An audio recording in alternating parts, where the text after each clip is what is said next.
Gusto ko mag-live. Nade-depress ako. Help me. Nade-depress ako.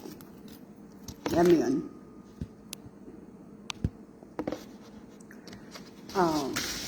Kumakain ako ng turon.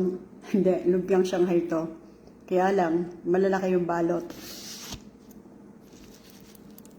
Alisin ko na yung tissue kasi nasipsip na niya yung paper towel. Nasipsip na niya yung mantika. Sabi ng alaga ko, bakit daw ayokong kumain doon sa loob? Asan ba yung... Teka.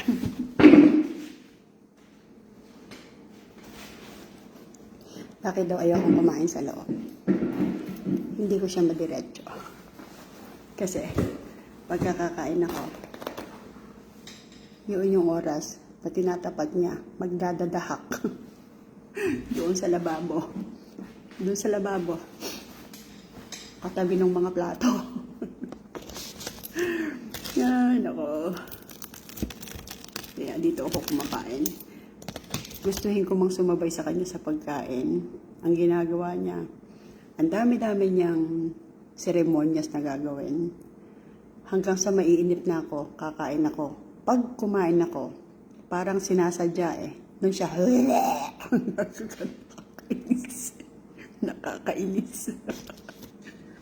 Dahak ng dahak.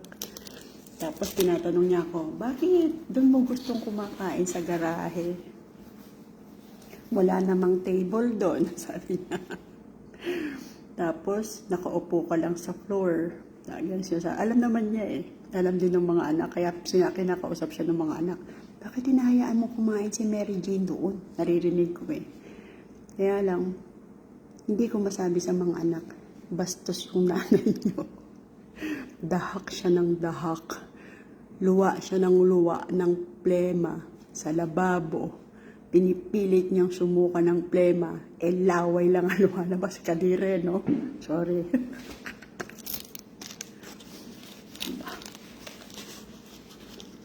Kakainis. Tayo, ako, pag nasisinga ako excuse me po ako.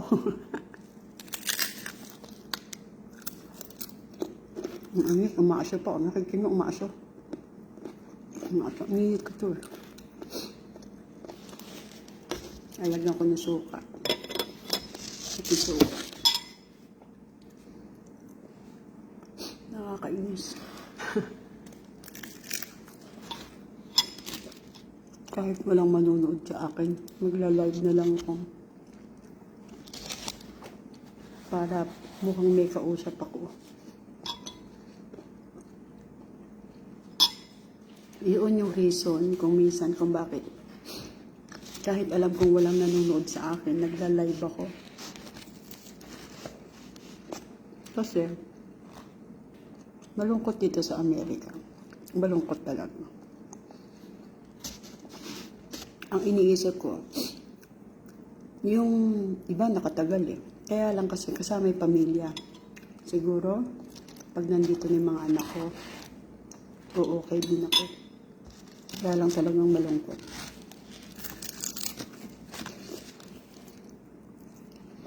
Pero, mas malungkot yung walang pera. Okay na akong ganito. Kasi, natikman ko yung yung mahirap na buhay. Yung minalas ba? Kaya, okay na ako. Kaya gumagawa ako ng paraan kung paano mababawasan yung depression. Nade-depress ako lagi.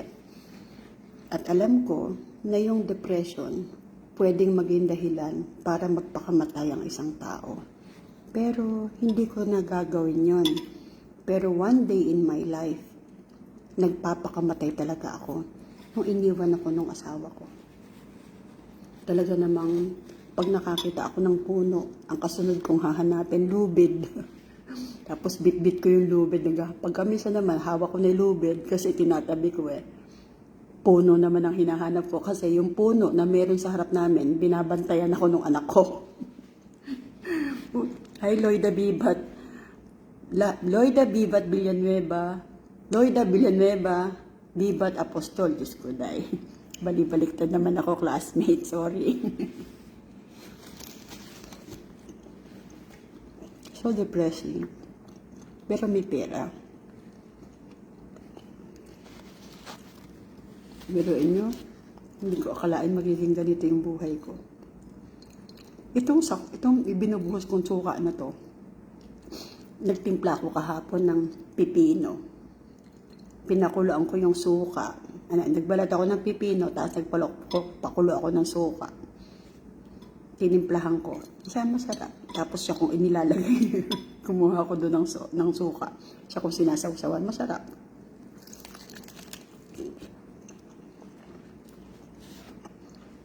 Hello Loida. Hi. Magandang gabi sa iyo dyan. Magandang umaga sa akin. Oy, naku. Karen de Mesa. Hi, anak. Kumusta? So depressing. Pero may pera. Kaya yung mga kabataan na nagpupunta dito, uy, masarap. Ano to eh? Turon na lumpiang Shanghai. Kasi, ang laki. Tinatamad ako magbalot. Yung mga kabataan, mag-abroad kayo. Tapos, pag nag-abroad kayo, makakamit kayo dito ng mga magiging boyfriend nyo, girlfriend nyo, malay nyo maging asawa nyo. Ang maganda doon, pareho kayong nag-i-start magsikay sa buhay, pareho kayong magkakapera. Huwag kayong tutulad sa akin. Lagi ko sinasabi yun. Huwag kayong magtatampo sa magulang. Tapos magde-decide mag-asawa. Huwag. Diba? Marieta Garcia, thank you for watching. Uy, nakakatuwa naman. May kausap ako. Nawawala yung depression ko. Depressed ako kahapon. Siguro mga 4 o'clock dito ng hapon. Alas 5 ng madaling araw dyan sa Philippines. Tinatawagan ko na agad sa Philippines eh. Nanggigising ako. Kasi yun yung time na na-excite na ako na may makakausap na akong taga-Philippines. Yung mga anak ko. Ganigising ko sila, bangon na kayo. Magdilig na kayo ng garden. Kasi naglagay ako ng garden dun eh. Kasi gusto kong retirement ko ubasan. Naniniwala ako doon sa promise ni God eh. Sa aking ubasan, magkakaroon kayo ng kaginhawahan. Pero ano ko eh, biblical talaga ako. Naniniwala ako sa promise ni God. At naniniwala din ako na basta kinaawaan ka ni God, gaganday buhay mo at hindi mo ay buhay ko. Ang ganda na, kumikita na ako ng dolyar. Tapos, nga lang, nade-depress ako. Pero kaya ko yung depression. Basta, meron lang akong live videos, andyan kayo. Tapos, pagka yung time nagising na yung mga anak ko, matatawagan ko. Napakalungkot dito. Napakalungkot. Napakalungkot po. Kaya yung mga nagpupunta dito sa abroad, kahit sa Middle East, yung mga may asawa, nagkakaroon ng kabit. Babae man o lalaki. Kasi malungkot. Malungkot siya, malungkot ka. Magkikita kayo, magkakakwentuhan kayo, magiging magkaibigan kayo. Bandang huli, may relasyon na kayo. Kaya talagang maganda dito, ang nagpupunta yung mga single. Ako single eh.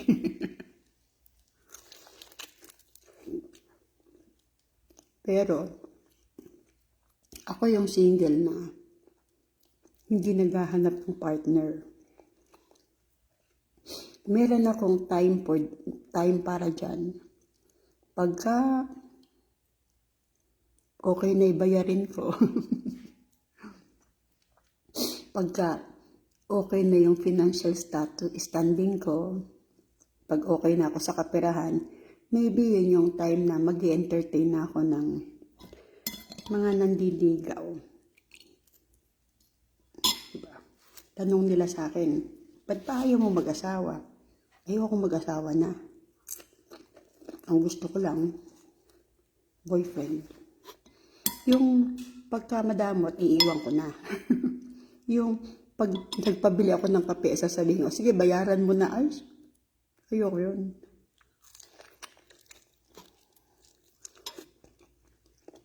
Ayoko na ng gayon. Gusto ko na ng maginhawang buhay.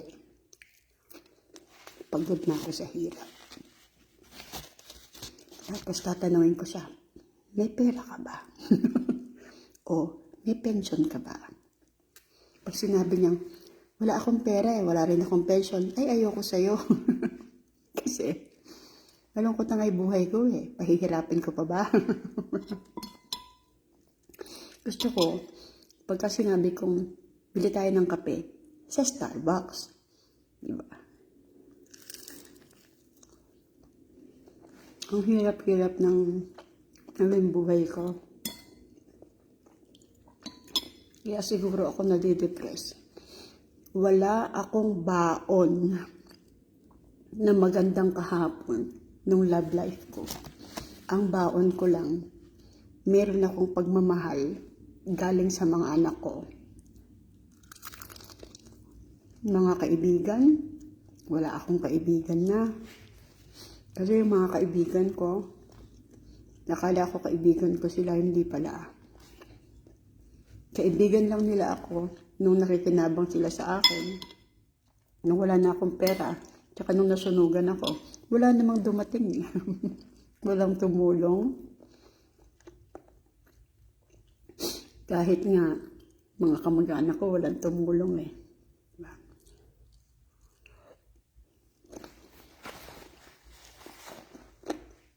Ang buhay,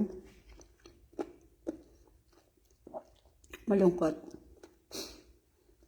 Lalo ako na-depress nung napanood ko yung si Jimmy Santos, yung artista. Noon, kalakasan, lakas kumita noon. Marami siyang kaibigan, maraming tumutulong sa kanya. Marami pa rin naman tumutulong sa kanya. Vlogger na rin siya. Dami nga niyang followers Kasi, kinariri niya talaga. Ako kasi, pag nabubugnot lang pag nadidepress lang. Sobra na depression ko. To the point na hindi ako makahinga talaga. Maybe, siguro dahil 60 years old na ako. Tanda na. Pero still, nangangarap ako, magkaka-boyfriend ako. Diba? Kung saan ko mapupulot si boyfriend. Questionable. Pero isang bagay lang, pag nag-boyfriend ako, gusto ko, meron siyang sasakyan. Meron siyang pera. Gusto ko, merong bukid. Bukid O farm.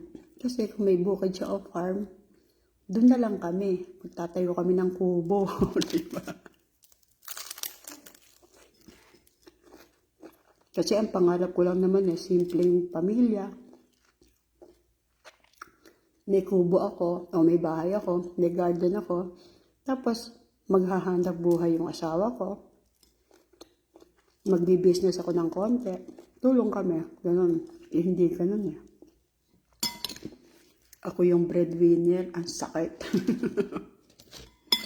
Diba? Kaya, malungkot.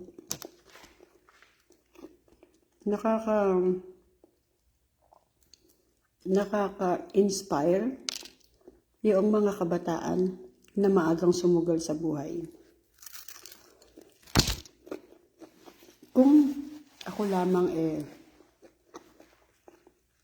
hindi nahiya na malaman ng mga taga-Bungabong Nueva Ecija na hindi successful ang married life, matagal na akong humiwalay. Hindi ko na hinintay na iniwanan ako.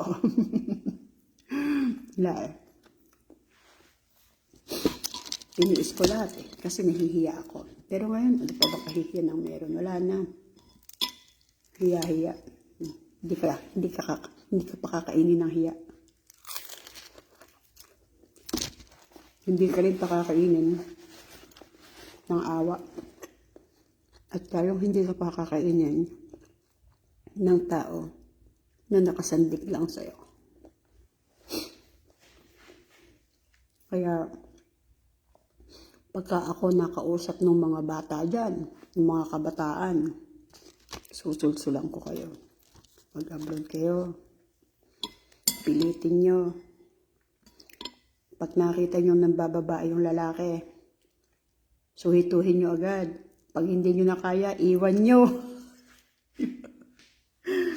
Uy, Maribel Santiago, thank you for watching.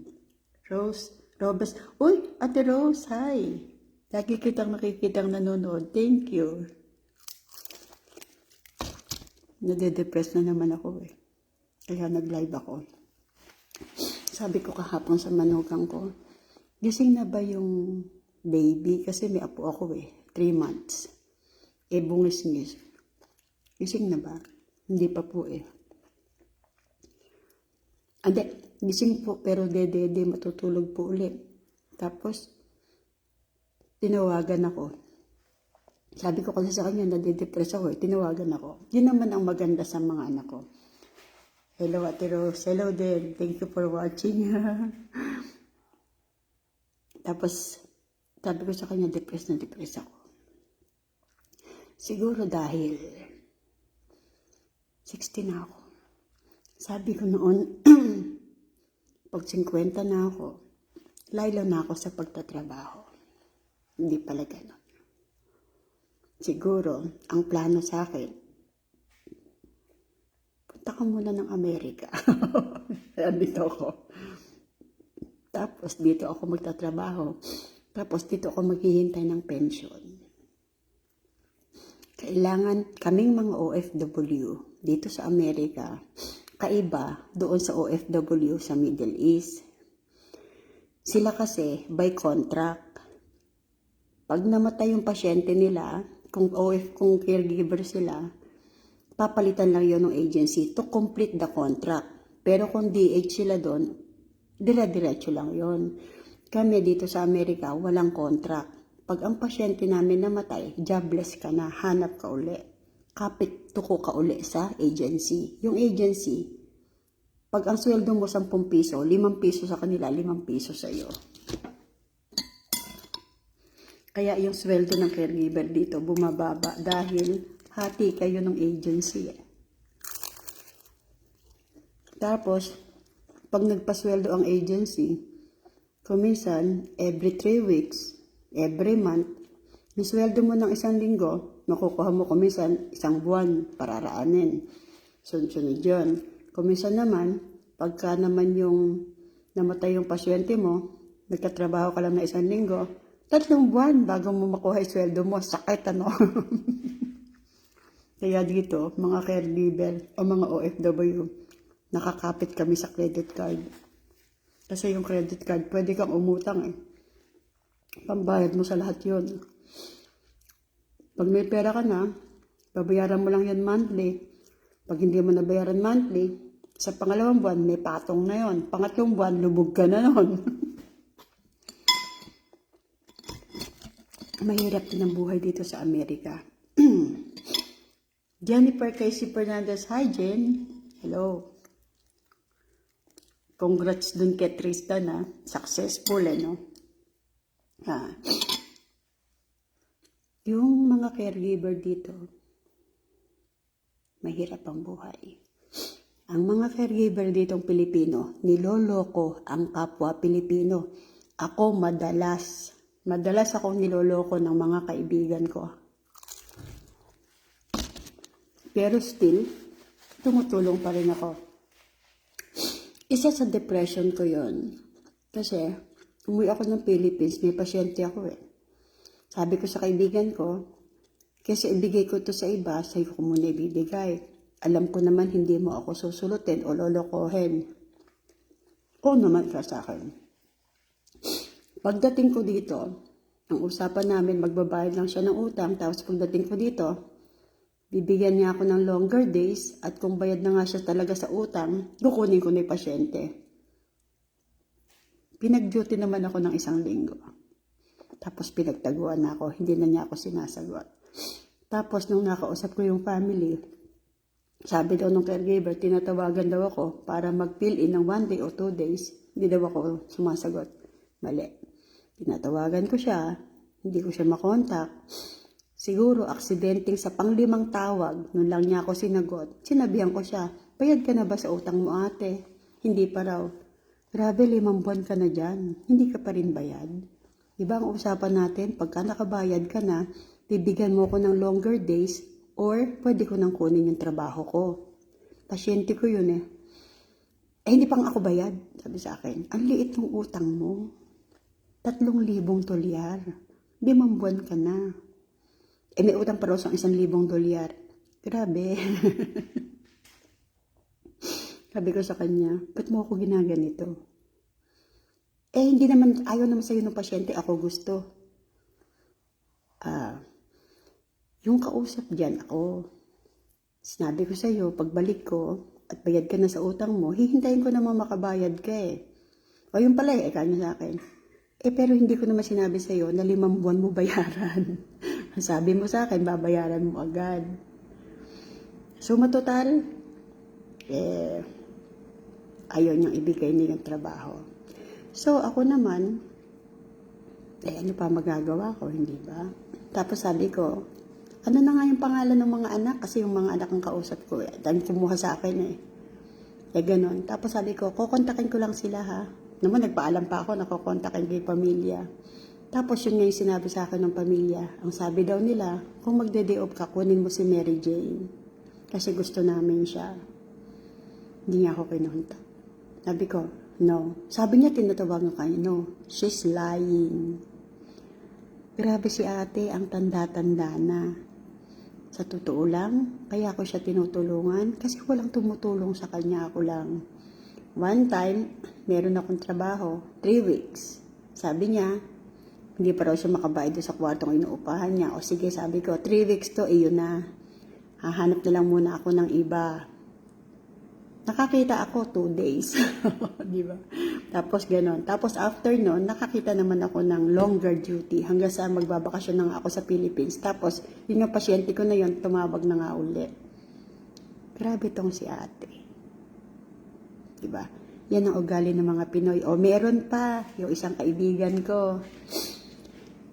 Kausap ko siya ng Lunes. Sabi niya, Jane, wala akong trabaho eh. Ay, ganun ba? Wala rin ako eh. Sabi ko, pag meron ka, bigyan mo ako ha. Nung time na kausap ko siya nung Lunes, naghahanap siya ng reliever kasi gusto niyang mag-day off ng Sabado at Linggo. Nung ibinaba ko yung telepono, sige, pag meron ka, bigyan mo ako ha. Ganun ang usapan namin. Natutulungan ko rin yan. Tapos, nung Miyerkules, Lunes ko siya kausap, Miyerkules, tinawagan ako isang kaibigan namin. Oy, Jane, naghahanap si ganun ng ng pasyente. Ay, ng fill-in. Kasi magde-day off siya ng Sabado at Linggo. Malaking sweldo doon, Jane, sabi niya. Direct yun. Ha? Kausap ko lang ako ng Lunes ah. Sabi niya, naghahanap din siya ng trabaho. Hindi. Baka namali lang. Tinawagan ko ngayon. Sabi ko, naghahanap ka pala ng reliever para sa Sabado at Linggo. Ako na lang, sabi ko. Ay, hindi. Sino may sabi sa'yo? Sa akin.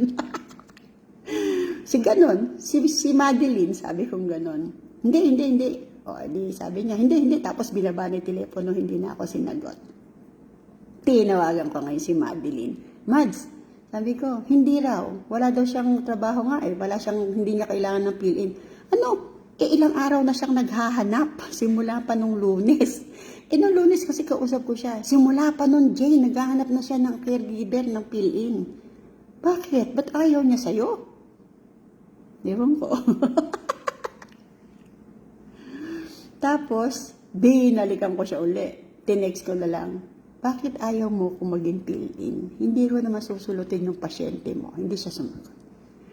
Tapos, nung Biyernes ng gabi, tawag na siya ng tawag. Gusto mo bang mag-fill-in ng Sabado at Linggo? Tatanggapin niyo ba kung kayo ako? Hindi ko na siya sinagot.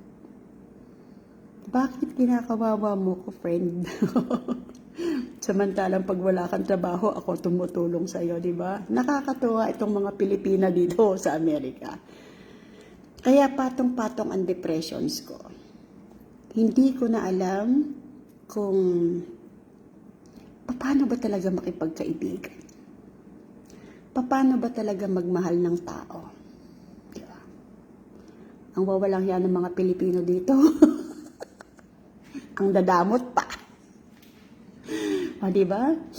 Nakakatuwa pagka nakakakuha kami ng direct na pasyente. Kasi ang taas. Kasi, sabi ko nga sa inyo, pagka under kami sa agency, 10 piso yung sweldo namin. 5 piso agad yung kanila, 5 piso yung amin. Ang masakit pa talaga doon, late na late talaga magpasweldo. Pahirapan. Mga Pinoy yun mga Pinoy may-ari ng agency.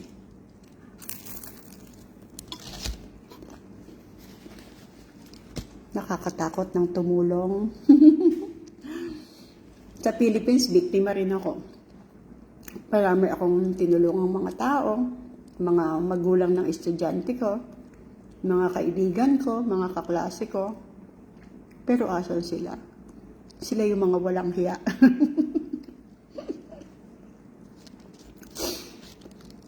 Nakakalungkot lang. Sa pagtulong ko sa iba, lumilitaw. Masama ako sa iba. Pero ganun talaga.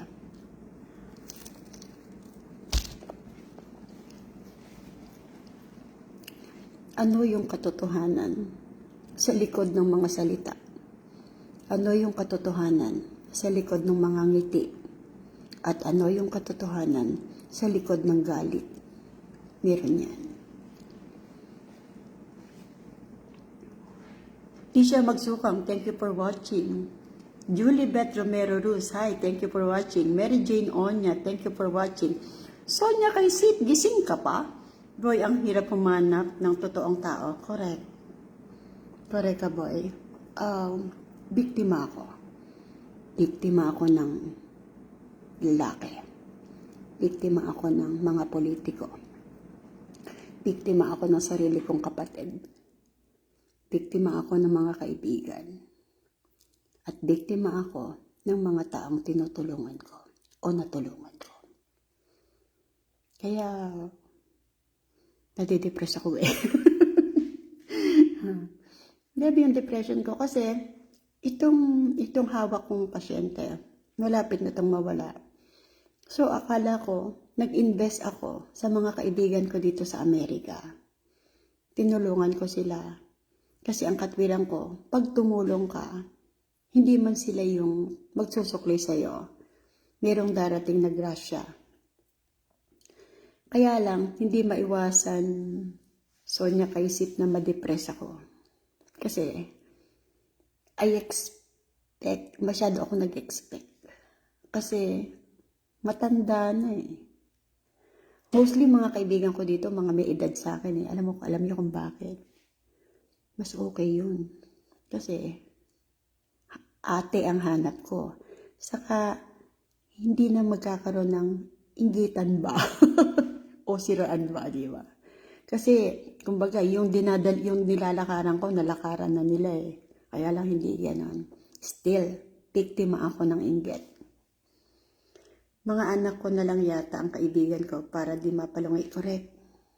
Yung anak mo, kalaban mo man yan, kabulyawan mo man yan, kakulitan mo man yan, anak mo pa rin yan. Tanisa Dulce, thank you for watching. Ang hirap-hirap ng buhay sa Amerika o sa ibang bansa. Nauunawaan ko sila kung bakit nagpo-post sila. Hindi ko na kaya, gusto ko nang sumuko. Gusto kong mag-comment. Kaya lang, nagko-control ako kasi hahaba yung komento ko Darating ako doon sa mga yung hatred, lalabas Ramdam na ramdam ko sila. Alam kong ramdam din nila ako. Ang pagkakaiba lang natin, wala kami talagang kontrata. Ang prayer ko, sana magkaroon ako ng pasyente na long term. Yung mahaba na hindi ako nararatel na ang ikli ng term ng pasyente. Tapos hahanap na naman ako, mababakante na naman ako ng ilang linggo, ilang buwan, ganun Or kakapit ako sa agency na yung pinagpapaguron ko, automatic 50% agad sa kanila. Diba? Tapos, nag-aaway pa kami sa sweldo kasi i-hire ka nila. Every 2 weeks ang sweldo, totoo yan, totoo, ganon. Pero pagdating sa akto, pahirapan yon. Inaabot ng 3 linggo, 1 buwan bago mo makuha sweldo o 2 buwan. Totoo yung kasabihan. Huwag ka nang lalayo. Ang kalaban mo, katabi mo lang. Kalahi mo lang. Kasi yung ngipin at dila, nag-aaway. Magkasama yan. Nagkakagatan yan. Nagagalit ang ngipin sa dila dahil sa mga pinagsasasabi ng dila. Kinakagat niya yan. Ganun lang din ang tao. Malungkot. Tapos dahil ako ay wala ng asawa, pinagpalit ako sa bata. Marami sila, papalit-palit. Buti nga ngayon, nag-steady na. Kasi nagkaanak ng 2 babae. Malungkot ako. Pero ang ganda mo na. Nakakatawa ka talaga, Sonia. Umaanggula lang ako. Tsaka Dr. Alvin yan, number 2. Toner and cream. Basta no to stress, bayaan mo lang sila. Sila ang may stress. Ginagawa ko. Alam mo ba, Sonia Kaisip, ginagawa kong biro yung komento nilang maliit ang dede ko. Totoo naman maliit ang dede ko. Maliit talaga. Wala nga eh. Malaki dede nung babae eh. Okay lang yun. Ginagawa kong biro. Pero ang totoo nun, nagagalit ako. Pero, iniba ko na yung style ko ng galit. Dati pag nagagalit ako, di ako nagsasalita eh. Sabi ko, mali ako doon. Binabanatan yung dede ko. Ngayon, kailangan i-reverse ko yan. Kailangan, masaya ako dapat dahil binintasan niya yung dede ko. Ngayon, ang dapat kong banat doon, dede mo malaki. Pero pagtanda mo, lawlaw yan. Ganun na lang ako. Kasi yung dede ko, 60 years old ako. The same. Walang pagbabago. O, diba? Hindi na ako depressed. Hindi na ako nahihirapang huminga. Diba? Diba? Ito si Sonia Kaisip.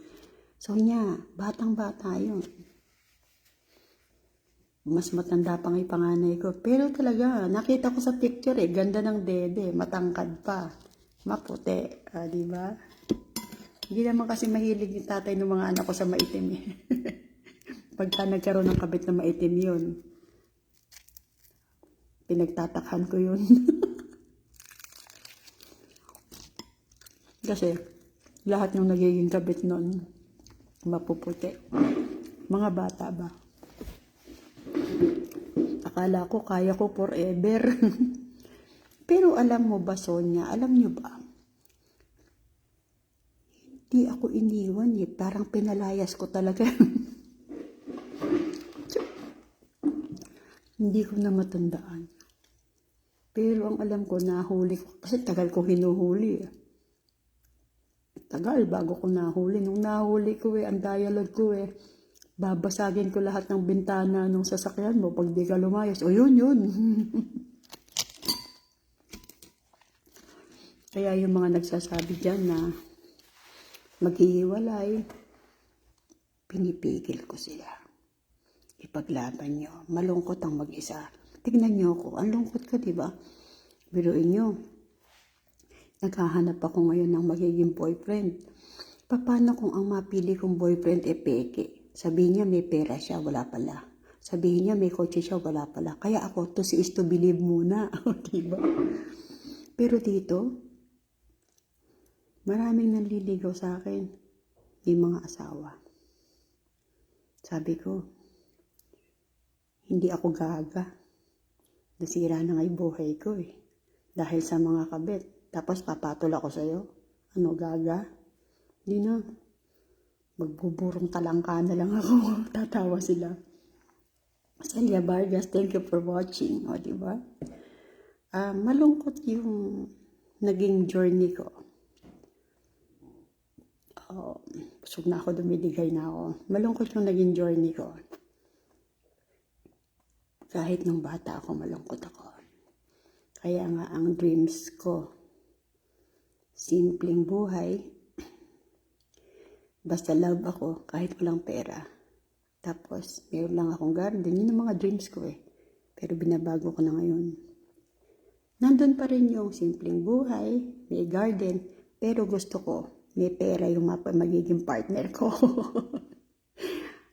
Ala akong pakialam kung paano siya nagkapera. Basta kailangan, may pera na siya bago kami magkita. Very vocal ako. At ayoko nang may asawa. Ayokong manira ng pamilya.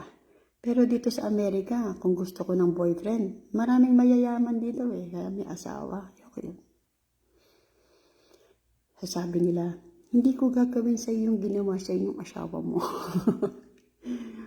Kaya lang ka ako, magiging kabit mo ko. Shit mo, sabi mo, diba? Pero kung palapatol ako, masaya. May pera, di ba? Ibibigay doon nila sinusweldo ko eh. Kalahati. Ayoko, kalahati lang kaya mo. Tipur ka.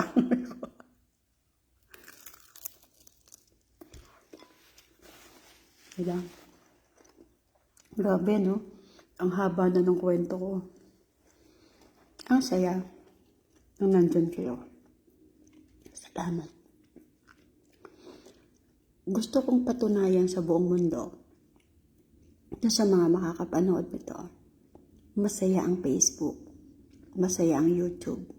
Kasi, yung mga katulad kong nadidepress lagi, mga tulad ko na iniwan ng asawa, tulad ko na malayo sa pamilya, basta merong Facebook, mag-live ka lang, gagaan yung dibdib mo, di ba? Joy Punzalan, thank you for watching. Lidivinia Eduarte, thank you for watching. O, di ba? Sabi nila, life is short, kailangan i-enjoy mo. Hindi yun ang ano ko. Hindi yan ang ano ko. Ang akin, life is short, kailangan pagbutihin mo ang pagtatrabaho. Para pagdating ng panahon, kung totoo ngang yung life mo ay short, at least, hindi ka magsisisi na wala kang ginawang effort. Kasi, kung life is short, at tatamad-tamad ka na ang katwiran mo, i-enjoy mo na lang lahat, at hindi ka magsisikap, pangit yun. Dapat, life is short, pero magsikap ka. Para yung sinasabing, maikli mong buhay, maging makabuluhan. Ganun ako. Sabi nila, trabaho ka ng trabaho, matanda ka na, maikli lang ang buhay. Kung i-enjoy ko yung buhay, ipang-enjoy ba ako? After ko mag-enjoy, ano ko?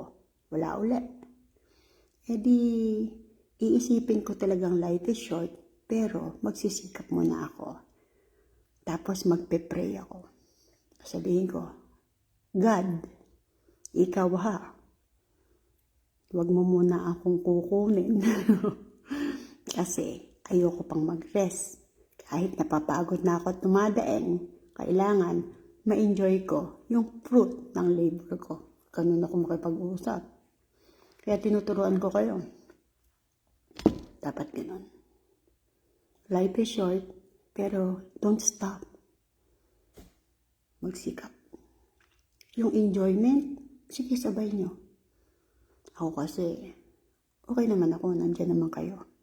Okay na ako sa Facebook. Okay na ako sa YouTube. Di ba? Hindi ka pa matanda. You look so 30, 35, 60. Yung 35, yung kabit 34 o 32. Mas matanda pa rin ako sa kanya, no?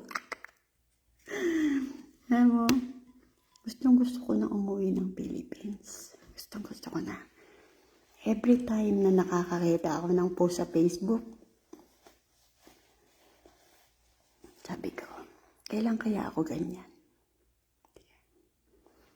Even noon, yung mga kaklase ko na nagpupunta ng kung saan-saan, hindi pa kami hiwalay noon ng tatay ng mga anak ko.